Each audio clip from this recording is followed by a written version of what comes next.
തീർത്തും നമുക്കിഷ്ടമില്ലാത്തതും എന്നാൽ അംഗീകരിക്കപ്പെടേണ്ടതുമായ ഒരു സന്ദർഭം ജീവിതത്തിൽ ഉണ്ടെങ്കിൽ അങ്ങനെ ഒരു സന്ദർഭത്തിന് സാക്ഷ്യം വഹിക്കാനുള്ള ഋതുകുറലാണ് ഇത്. ആദ്യകാലം മുതലേ അനാദികാലം മുതലേ മനുഷ്യനോട് ചോദിക്കുന്ന ചോദ്യമുണ്ട്, ഈ ജീവിതം എന്താണ് ജീവിതം?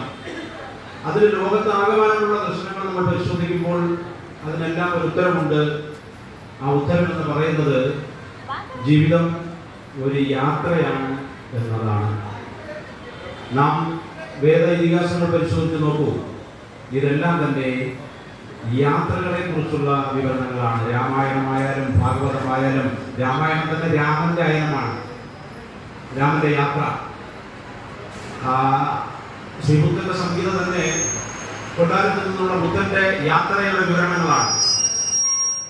കേരളത്തിൽ ശ്രീനാരായണ ഗുരുവിന്റെ ദർശനങ്ങൾ നമ്മൾ പരിശോധിക്കുമ്പോൾ അദ്ദേഹം പരിവ്രാജകനായി നമ്മുടെ ഈ കൺവെട്ടത്തുകൂടിയുള്ള ഈ വഴികളിലൂടെ അദ്ദേഹം നടത്തിയ യാത്രകളിലൂടെ നേരറിവുകളും അതിൽ നിന്ന് അദ്ദേഹത്തിന്റെ അനുഭവങ്ങളുമാണ്. കേരളം മാറേണ്ടതുണ്ട്, കേരളത്തിൽ ഒരു സാമൂഹിക പരിഷ്കരണത്തിന്റെ ആവശ്യമുണ്ട്. അങ്ങനെ ഇന്ന് കാണുന്ന കേരള സൃഷ്ടിക്ക് ഗുരു തയ്യാറായത് അദ്ദേഹം നടത്തിയ യാത്രകളുടെ തിരിച്ചറിവുകളിൽ നിന്നാണ്. ഈ സന്ദർഭത്തിൽ പോലും ലോകം മുഴുവൻ ചർച്ച ചെയ്യുന്നുണ്ട്. ഇന്ത്യയുടെ അങ്ങ് തെക്കേ തുരുത്തിൽ കേരളം എന്നൊരു ദേശമുണ്ട്. ഒരു മാർക്സിയൻ വീക്ഷണമുള്ള ഒരു സമൂഹമാണ് കേരളത്തിലുള്ളത് എന്ന്. അപ്പോൾ ഒരു മാർക്സിയൻ ബോധമുള്ള, ഒരു മാർക്സിയൻ ദർശനമുള്ള ഒരു സമൂഹം കേരളത്തിൽ ഉണ്ടായി എങ്കിൽ അതിന് നിദാനമായ ഒട്ടനവധി ഘടകങ്ങളുണ്ട്. നമുക്കറിയാം, പി കൃഷ്ണപിള്ള, AKG, EMS തുടങ്ങിയ മഹാരഥന്മാർ, കമ്മ്യൂണിസ്റ്റ് മഹാരഥന്മാർ കേരളത്തെ ഇന്നത്തെ കേരളമാക്കി ഒരു മാർക്സിയൻ പാരമ്പര്യമുള്ള ഒരു സമൂഹം ഉണ്ടാക്കി. പക്ഷേ നമ്മൾ വീറോടെ പറയും, ഇവർക്കൊപ്പം തന്നെ അല്ലെങ്കിൽ ഇവർക്ക് മേലിൽ നിന്ന് ഇന്നത്തെ കേരളത്തെ മാർക്സിയൻ ബോധമുള്ള ഒരു കേരളമാക്കിയ മറ്റൊന്നു കൂടിയുണ്ട്. അതിന്റെ പേരാണ് KSRTC. എങ്ങനെ എന്ന് ചോദിച്ചാൽ മാർക്സിയൻ പരികല്പന നോക്കൂ, അതിൽ പ്രധാനം മാറ്റമാണ്. എന്താണ് മാറ്റം എന്ന് മലയാളി അനുഭവിക്കുന്നത് ആദ്യമായി KSRTC ബസ്സിലെ യാത്രകളിലൂടെയാണ്. ഡ്രൈവറും ബസ്സും കണ്ടക്ടറും ഒക്കെ ഒന്നായിരിക്കും, പക്ഷേ ബസ്സിനകത്തെ സമൂഹവും വേറിട്ട കാഴ്ചകൾ, വെളിയിലെ വേറിട്ട കാഴ്ചകളും.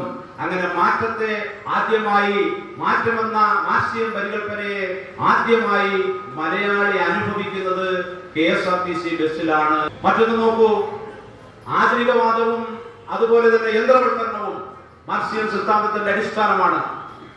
ആധുനിക ബോധവും യന്ത്രവൽക്കരണവും ലോകമാകമാനവും വ്യവസായ വിപ്ലവം കൊടുത്തിക്കൊള്ളുമ്പോൾ ഇന്ന് കേരളത്തിൽ ഇന്നത്തെ പോലെ ഫ്ലൈറ്റോ ബോട്ട് സർവീസോ ട്രെയിൻ സർവീസോ ഇല്ലാതിരുന്ന കാലഘട്ടത്തിൽ, ഓരോ കുടുംബവും ഓരോ തുരുത്തായി ഒറ്റപ്പെട്ട കാലഘട്ടത്തിൽ എന്താണ് ഒരു യന്ത്രമെന്ന് ആദ്യമായി അവൻ പരിചയപ്പെട്ട യന്ത്രം KSRTC ബസ്സാണ്. പരിചയപ്പെടുക മാത്രമല്ല, അതിനെ സ്പർശിക്കുവാനും അതിനുള്ളിൽ യാത്ര ചെയ്യുവാനും ഒരു യന്ത്രത്തെ അനുഭവവേദ്യമാക്കുവാനും മലയാളിക്ക് കഴിഞ്ഞത് KSRTC ഉള്ളതുകൊണ്ടാണ്. ഒരുപക്ഷെ ഈ അനുഭവമായിരിക്കാം യന്ത്രവൽക്കരണ ബോധമുള്ള, ആധുനിക ബോധമുള്ള ഒരു സമൂഹം കേരളത്തിൽ ഉണ്ടായതിന് അടിസ്ഥാനവും.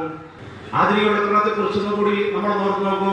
KSRTC bus driver, conductor, steering, engine, SM office, station master എന്ന് വേണ്ട, നാം ബസ്സുമായി ഉപയോഗിക്കുന്ന മുഴുവൻ വാക്കുകൾ ഇംഗ്ലീഷാണ്. അപ്പോൾ ആധുനികതയുടെ ഒരു പരിപ്രേക്ഷം തന്നെയാണ് KSRTC എന്ന് നമുക്കറിയാം. മാർക്സിയൻ സിദ്ധാന്തത്തിന്റെ മറ്റൊന്നാണ് സമത്വസുന്ദരമായ ഐക്യമുള്ള ഒരു സമൂഹം. മനുഷ്യന്മാരുടെ വലിപ്പ ചെറുപ്പങ്ങൾ വർദ്ധിക്കുമ്പോൾ, വലിയവനും ചെറിയവനും തമ്മിലുള്ള അന്തരം ഉണ്ടാകുമ്പോൾ, ആ അന്തരം വലുതായി അവിടെ ഒരു വിപ്ലവം ഉണ്ടാകുമെന്നും, ആ വിപ്ലവം ഒരു വിശ്രമ കാറ്റ് പോലെയോ ഒരു ചാറ്റൽ മഴയോ പോലെയല്ല, ഒരു കൊടുങ്കാറ്റായി ആഞ്ഞടിക്കുമെന്നും, ആ കൊടുങ്കാറ്റിന് ശേഷം ഇവിടെ സമത്വമുള്ളൊരു സമൂഹം ഉണ്ടാകുമെന്നും മാർക്സ് പറഞ്ഞു. ആ സമത്വമുള്ള സമൂഹം സൃഷ്ടിച്ച ആ കാറ്റിന്റെ പേരാണ് മാർക്സിസം. നമ്മളൊരു ബസ്സിൽ നോക്കൂ, ബസ്സിൽ ഒരുത്തൻ യാത്ര ചെയ്യുന്നു, അവന്റെ അടുത്തേക്ക് വരുന്ന ആൾ ആരാണ് വലിപ്പ ചെറുപ്പത്തിന്റെ ബൂത്തിരി മനസ്സിൽ കത്തുന്നതിന് മുമ്പേ അവനെ സീറ്റ് പകുത്തു കൊടുത്ത് ഐക്യമുള്ള സമത്വമുള്ള ഒരു സമൂഹ സൃഷ്ടി അവിടെ സംജാതമാവുകയാണ്. അപ്പോൾ തീണ്ടാപ്പാടില്ലാത്ത ഒരു സമൂഹം കേരളത്തിൽ ഉണ്ടായതിന്റെ അടിസ്ഥാനം എന്ന് പറയുന്നത് KSRTC ബസ്സിലെ യാത്രകളാണ് എന്ന് നാം തിരിച്ചറിയണം. ഇപ്പോൾ 2023 വനിതാ സംവരണം കൊണ്ടുവന്നു. കേരളത്തിൽ ആദ്യമായി വനിതകളെ അംഗീകരിച്ച, വനിതകളെ ആദരിച്ച, വനിതകൾക്കായി വനിതകളുടെ അവകാശത്തെ ബോധ്യപ്പെടുത്തിയ, വനിതകൾക്കായി സംവരണം ഉണ്ടാക്കിയ ഒരു പ്രസ്ഥാനമുണ്ടെങ്കിൽ ആ പ്രസ്ഥാനത്തിന്റെ പേരാണ് KSRTC. ഇന്ന് ഒരു പുരുഷൻ ബസ്സിൽ കയറുമ്പോൾ ആദ്യം നോക്കുന്നത് വനിതാ സീറ്റാണ്. ആ നോട്ടത്തിന്റെ അർത്ഥം മറ്റൊന്നുമല്ല, വനിതകൾക്ക് അവകാശപ്പെട്ടത് അവർക്ക് നൽകേണ്ടതാണ് എന്ന തിരിച്ചറിവാണ്.